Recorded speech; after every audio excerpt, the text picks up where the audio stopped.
विद्यार्थी मित्रांनो नमस्कार. मी नागेश शिंदे शाश्वत अकॅडमीच्या प्लॅटफॉर्मवरती आपल्या सर्वांचं सहर्ष स्वागत करतो. विद्यार्थी मित्रांनो, आज आपण मॅथ्सचा सिलेबस डिकोडिंग पाहणार आहोत. म्हणजे ज्या वेगवेगळ्या एक्झाम आहेत, त्या वेगवेगळ्या एक्झाममध्ये मॅथ्सचं महत्त्व काय, त्याचं इम्पॉर्टन्स किती आहे, त्याच्यासाठी सिलेबस स्टडी करत असताना आपली स्ट्रॅटेजी कशी असावी, जेणेकरून आपल्याला कमी वेळात मॅक्झिमम मार्क मिळतील, ते सर्व आपण बघूया.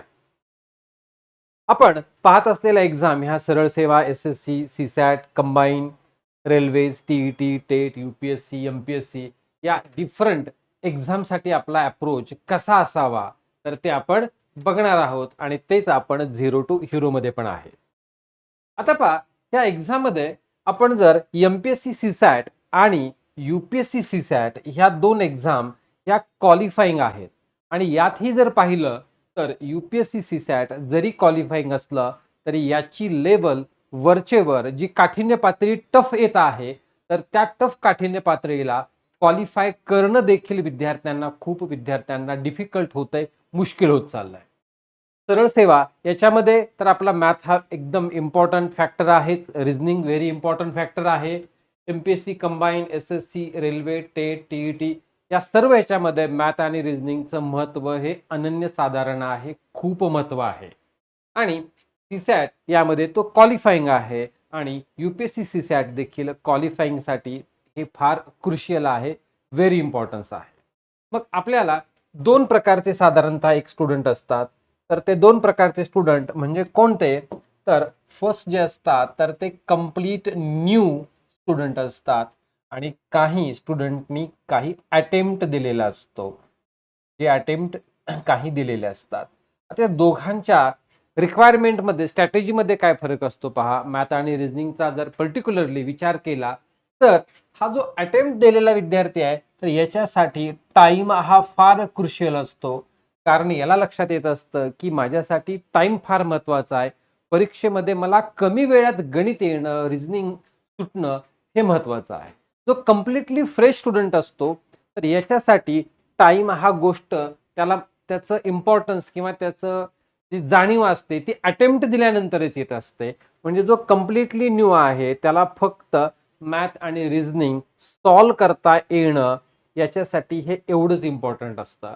आणि ज्यानं अटेम्प्ट दिलेला आहे तर त्याला सॉल्व्ह करता येणं जेवढं इम्पॉर्टन्स आहे त्यापेक्षा जास्त इम्पॉर्टंट हे कमी वेळेत त्याला सॉल्व्ह करता येणं, या गोष्टीला त्याला प्राधान्य, त्याचा क्रायटेरिया असा असतो.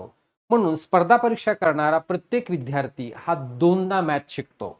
एकदा तो कंप्लीट फ्रेश असताना मॅथ शिकतो आणि सेकंड जेव्हा काही अटेम्प्ट दिल्यानंतर पुन्हा तो नव्यानं मॅथ्सची तयारी करतो, रिझनिंगची तयारी करतो, नव्या अँगलनं ह्या सब्जेक्टकडे तो पाहत असतो.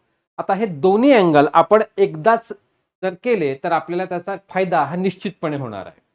मग विद्यार्थी मित्रांनो, यासाठी प्रॉपर जो बेस आहे, फाउंडेशन आहे आपलं, तर तो काय आहे? तर मॅथ्सचे काही फाउंडेशन टॉपिक्स आहेत, की जे व्हेरी इम्पॉर्टंट आहेत, व्हेरी क्रुशियल आहेत.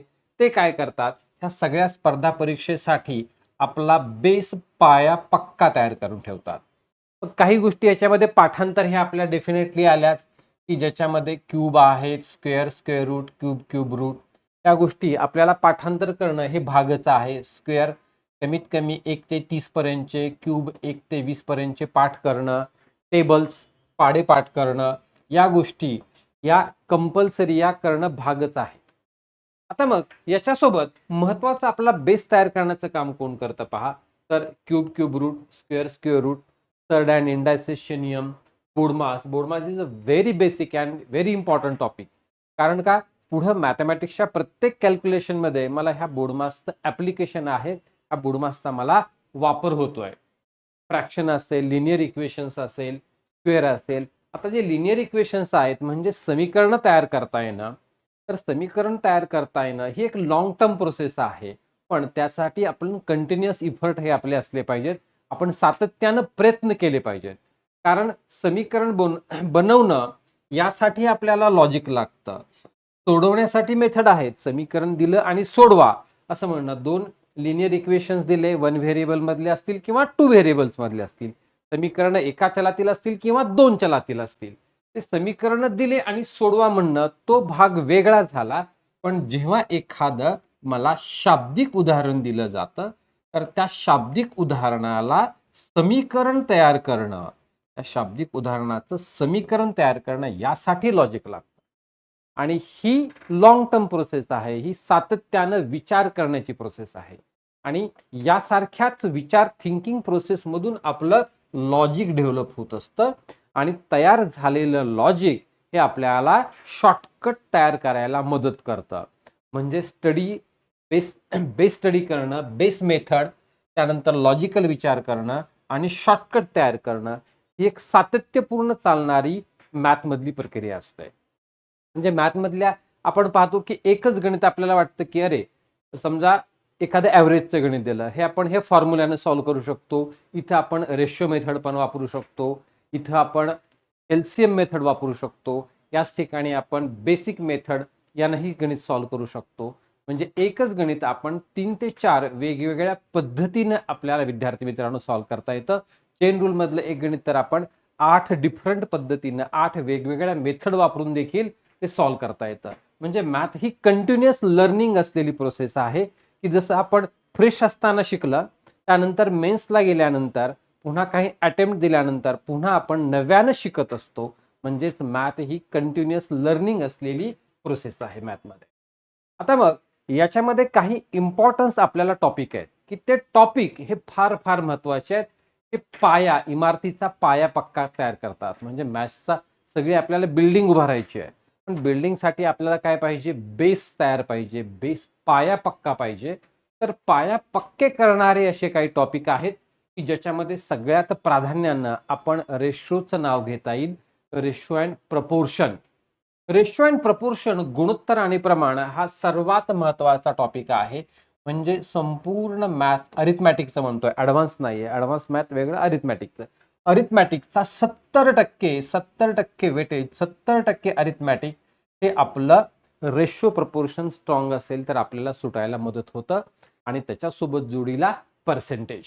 म्हणजे रेशो प्रपोर्शन आणि पर्सेंटेज हे 2 फार इम्पॉर्टंट पिलर आहेत.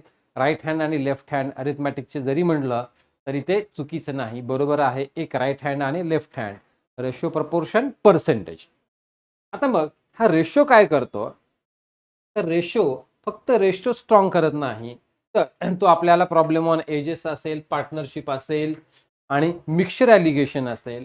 आणि हे असलेलं आपल्याला मिक्सचर ॲलिगेशन, फक्त मिक्सचर ॲलिगेशन आपल्याला मिक्सचरसाठीच नाही उपयोगाला येत, तर मिक्सचर ॲलिगेशन आपल्याला ॲव्हरेजला त्याचा यूज होतो. आपण पर्सेंटेज टॉपिकमध्ये मिक्सचर ॲलिगेशनचा यूज होतो. सिंपल इंटरेस्ट, कंपाऊंड इंटरेस्टमध्ये मिक्सचर ॲलिगेशनचा यूज होतो.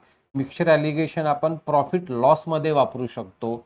मिक्सचर ॲलिगेशन आपण टाईम स्पीड डिस्टन्समध्ये वापरता येतं. मिक्सचर ॲलिगेशन प्रॉब्लेम ऑन ट्रेनमध्ये आपल्याला वापरता येईल. मिक्सचर ॲलिगेशन आपण टाईम अँड वर्कमध्ये वापरता येतं.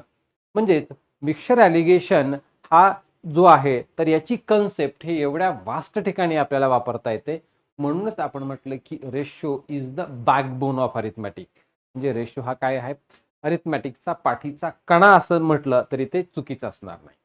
मग एक्झाममध्ये आपल्याला काय पाहायचं, अप्रोच कसा करायचा असतो आपला, तर तो पहा की आपल्याला तो अँगल तो पाहिला लक्षात आला पाहिजे, की जसं हा क्वेश्चन आपल्याला विचारलेला होता UPSC सॅट ला 2017ला विचारलेला क्वेश्चन.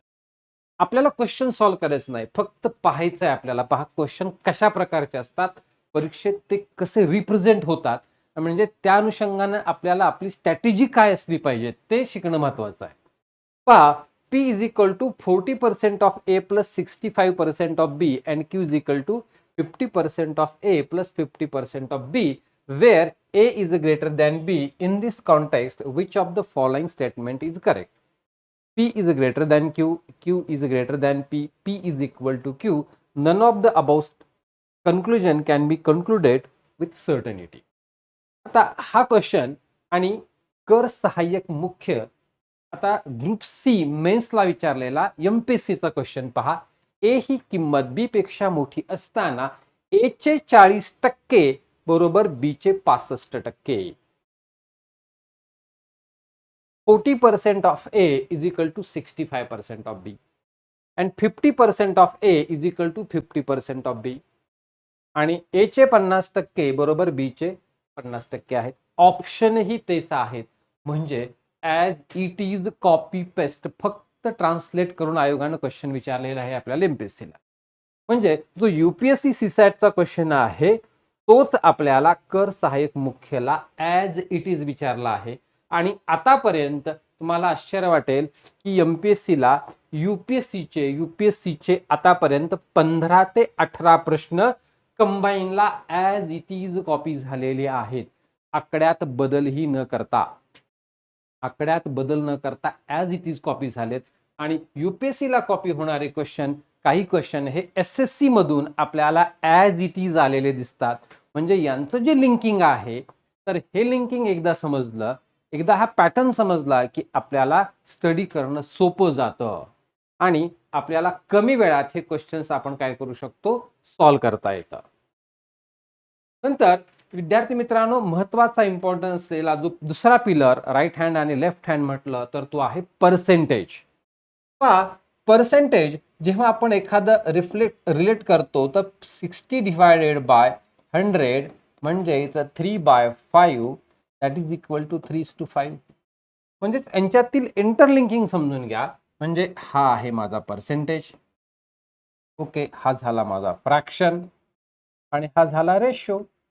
म्हणजेच गणित सॉल्व्ह करत असताना पर्सेंटेजचं गणित असेल मी रेशोचा वापर करू शकतो, पर्सेंटेजचं गणित असेल मी फ्रॅक्शनचा वापर करू शकतो, फ्रॅक्शनचं गणित असेल मी रेशोचा वापर करू शकतो, रेशोचा असेल मी पर्सेंटेज वापरेल. म्हणजे percentage, fraction, ratio can be converted into each other. म्हणजे एकाच ठिकाणी ह्या तिघांचाही वापर आपण आपल्या गणिताच्या सोयीनुसार करायचा असतो. जरी गणितात मला फ्रॅक्शन दिलं तर कधी कोणत्या गणिताला मला रेशो वापरणं सोपं जातं, कोणत्या गणिताला मला पर्सेंटेजमध्ये करणं सोपं जातं. मला रेशो दिला तर मला कधी याचा फ्रॅक्शन करावं लागेल, कोणत्या टाईपचं गणित दिलं तर कधी मी रेशोमध्ये घेईन. तर या गोष्टी ह्या शिकणं फार गरजेचं आहे. कारण हे काय करतं, इंटरलिंकिंग जे केलं तर it saves our time. Interlinking हे आपला टाइम सेव्ह करतं, जो की परीक्षेत सगळ्यात इम्पॉर्टंट आहे, सगळ्यात महत्वाचा आहे. मग विद्यार्थी मित्रांनो, हा पर्सेंटेज टॉपिक याच्यावर डिपेंडेंट असलेले टॉपिक कुठले आहेत, तर प्रॉफिट लॉस हा याच्यावर डिपेंड आहे. म्हणजे माझा पर्सेंटेज हा पिलर स्ट्रॉंग झाला तर प्रॉफिट लॉस आपण स्ट्रॉंग होणार आहे. त्यावर डिपेंड असलेला आहे सिंपल इंटरेस्ट आणि कंपाऊंड इंटरेस्ट आहे, तो देखील आपला स्ट्रॉंगच होणार आहे. नंतर सेट थेरीचे क्वेश्चन असतात जे की पर्सेंटेज त्याच्यामध्ये बेस असतं, पर्सेंटेजचा वापर करावा लागतो, ते देखील स्ट्रॉंग होतात. आणि डेटा इंटरप्रिटेशन DI, जो की हा व्हेरी इम्पॉर्टंट आहे, व्हेरी क्रुशियल आहे खूप एक्झाम मध्ये. तर हा DIचा बेस देखील आपण पर्सेंटेज हा अत्यंत महत्वाचा आहे. आणि DI मध्ये जर आपण पाहिलं तर येणाऱ्या काळामध्ये आपल्याला केसलेट DIचं प्रिपरेशन हे करणं भाग आहे. कारण आयोग नॉर्मल DI सोडून केसलेट DI कडे हळूहळू वळण्याची शक्यता नाकारता येत नाही. आणि येत्या 2 ते 3 वर्षामध्ये आपल्याला केसलेट DI असेल किंवा डिफरंट जे पॅटर्न आहेत DIचे, जे युजली यूज केले जातात बँकिंगला वगैरे असेल, बबल शेप DI असेल, फनेल शेप DI आहे, ओके, वेब शेप DI आहे. त्यानंतरचा पुन्हा आपला शेअर होल्डरची share market pattern DI, okay. तर त्या प्रकारचे DIचे क्वेश्चन हे हळूहळू आयोग इंट्रोड्यूस करण्याची शक्यता नाकारता येत नाही. तर त्याच्यासाठीही आपण रेडी असलं पाहिजे, प्रिपेअर असलं पाहिजे. आता पहा, क्वेश्चनचं रिफ्लेक्शन कसं असतं. आता हा UPSC CSAT 2021चा question, in a class of 60% of students are from India and 50 of them students are girls. If 30 of the Indian students are girls, then what percentage of foreign students are boys? आणि तोच question पुन्हा लिपिक टंकलेखक मुख्यला कसा आहे. वर्गातील विद्यार्थ्यांपैकी 40% भारतातील आहेत, 50% मुली आहेत. 25% भारतीय विद्यार्थी मुली असतील तर किती टक्के भारतीय नसलेले मुलगे वर्गात आहेत. काय आहे, जस्ट कॉपी पेस्ट आणि ट्रान्सलेशन करा. तर विद्यार्थी मित्रांनो, तर हाच दृष्टिकोन ठेवून आपण झिरो टू हिरो ही बॅच आहे जी आपली 23 फेब्रुवारी पासून सुरू होत आहे. तर ही बॅच आपण घेऊन येत आहोत. आता पहा, नंतरचा आपला इम्पॉर्टंट असलेला जो एक टॉपिक तर तो म्हणजे टाइम स्पीड डिस्टन्स, TSD. हा टाइम स्पीड डिस्टन्स हा इम्पॉर्टंट का आहे? कारण हा बेस म्हणून काम करतो. कोणासाठी बेस म्हणून काम करतो? बोट अँड स्ट्रीमसाठी करतो, पुन्हा प्रॉब्लेम ऑन ट्रेनसाठी करतो आणि तसंच हा आपला जो रिझनिंगचा टॉपिक आहे क्लॉक, क्लॉक यासाठी देखील आपल्याला टाइम स्पीड डिस्टन्स याची फार गरज पडते, कारण त्याचा बेस तयार करण्याचं काम हा टाइम स्पीड डिस्टन्स करत असतो. म्हणजे क्वेश्चन्स हे कसे असतात, तर ह्या क्वेश्चन मधली अॅनालॉजी आपल्याला पाहिजे असते. म्हणजे सिम्पली आता टाइम स्पीड डिस्टन्स मध्ये आपल्याला क्वेश्चन असा असेल की थीफ आणि पोलीस यांचा क्वेश्चन असतो की हा पोलीस आहे आणि हा चोर आहे आणि ह्या दोघातलं काहीतरी समथिंग डिस्टन्स दिलंय, 100 मीटर दिलंय. चोराने 8 आणि पोलिसाने 10 किलोमीटर पर आवर वेगाने धावायला सुरुवात केली. किती वेळात पोलीस चोरास पकडेल? क्वेश्चन, हा क्वेश्चन झाला. आणि हाच क्वेश्चन याच पॅटर्नचा आपल्याला असा विचारला जातो की घड्याळामध्ये 3 ते 4च्या दरम्यान कोणत्या वेळेस दोन्ही काटे एकावर एक येतात? तर याच्यामधील जी अॅनालॉजी आहे तर तो बेस असतो, तर हा बेस स्टडी करायचा असतो. म्हणजे इथं इथं हा जो चोर आहे तर हा चोर म्हणजे इथं तास काट्याचं काम करतो आणि हा मिनिट काट्याचं काम करतो. म्हणजे हे जे एकमेकाला डिपेंडेंट आहेत. मॅथ आणि रिझनिंगचा वापर आपल्याला असा करायचा असतो विद्यार्थी मित्रांनो, की ह्या कन्सेप्ट आपण तिकडेही वापरता येतात, या कन्सेप्ट आपल्याला तिकडेही वापरता येतात. म्हणून हे दोन्ही विषय स्ट्रॉंग असतील तर आपल्याला त्याचा फायदा एक्झाम मध्ये निश्चितच होत असतो. नंतर इम्पॉर्टंट असलेला टॉपिक म्हणजे आपला HCF LCM. आता HCF LCM याच्यामध्ये महत्वाचं काय आहे जास्तीत जास्त, तर शाब्दिक उदाहरणं. जेव्हा शाब्दिक उदाहरणं दिली जातात तेव्हा ओळखायचं कसं सर, हे गणित लसावीचं आहे की मसावीचं आहे, हा प्रॉब्लेम HCFचा आहे की LCMचा आहे, हे शाब्दिक उदाहरणावरून ओळखायचं कसं, तर हे ओळखणं म्हणजेच याची कॉन्सेप्ट शिकणं असतं. कन्सेप्ट, कन्सेप्ट ही आपण वेगळ्या पद्धतीने शिकली पाहिजे. फॉर्म्युला वेगळा आणि त्याची कन्सेप्ट वेगळी. म्हणजे संकल्पना शिकण्यासाठी फॉर्म्युलाचा वापर निश्चितपणे होतो, पण संकल्पना ही जास्त डेप्थमध्ये शिकावी लागते. स्टडी करत असताना विद्यार्थी मित्रांनो आपल्याला 2 प्रकारचा स्टडी आहे. एक असतो तर तो स्टडी म्हणजे डेप्थ मधला आणि दुसरा व्हरायटी ऑफ द क्वेश्चन. एक असतं काय, खूप विद्यार्थी काय करतात की व्हरायटी ऑफ द क्वेश्चन पाहतात की डिफरंट टाईपचा स्टडी करतात, किंवा सर हा type 1, type 2, type 3, type 4, type 12, type 15, type 26, type 28, type 30, 35, 36 what ever may be. पण त्या क्वेश्चनच्या डेप्थमध्ये पण जाणं गरजेचं आहे. म्हणजे पेपर सेटर हा 2 प्रकारे जाऊ शकतो ना, एक व्हरायटी ऑफ वाईडनेस किती आहे आणि दुसरी त्याची क्वेश्चनची डेप्थ किती आहे. जर तो क्वेश्चनच्या आपण फक्त वाईडचा फक्त टाईपचा स्टडी करत गेलो आणि त्या क्वेश्चनच्या डेप्थमध्ये गेलो नाही आणि एखादा पेपर सेटर असा असेल की त्यांना डेप्थमध्ये पेपर सेट केला, तर याही ठिकाणी आपल्याला कमी मार्क मिळू शकतात. म्हणून आपल्याला मार्क जास्त मिळवण्यासाठी आणि कमी वेळात गेन करण्यासाठी 2 प्रकारे स्टडी करणं आवश्यक आहे. एक वायडर अप्रोच आणि दुसरा डेप्थवाला. म्हणजे त्याच्या क्वेश्चनच्या मुळाशी जाऊन त्याच्या बेसिक टर्मिनॉलॉजी नीट शिकून आपल्याला तो क्वेश्चन, तो टॉपिक चांगल्या प्रकारे शिकता येतो. आता पहा, हा UPSC CSAT 2014 ला विचारलेला question. As per agreement with the bank, a businessman had to refund a loan in some equal installments without interest. After paying 18 installments, he found that 60% of his loan was refunded. How many installments were there in the agreement? आता 18 instalment झाल्यानंतर 60% हे आहे, तर एकूण किती होतं?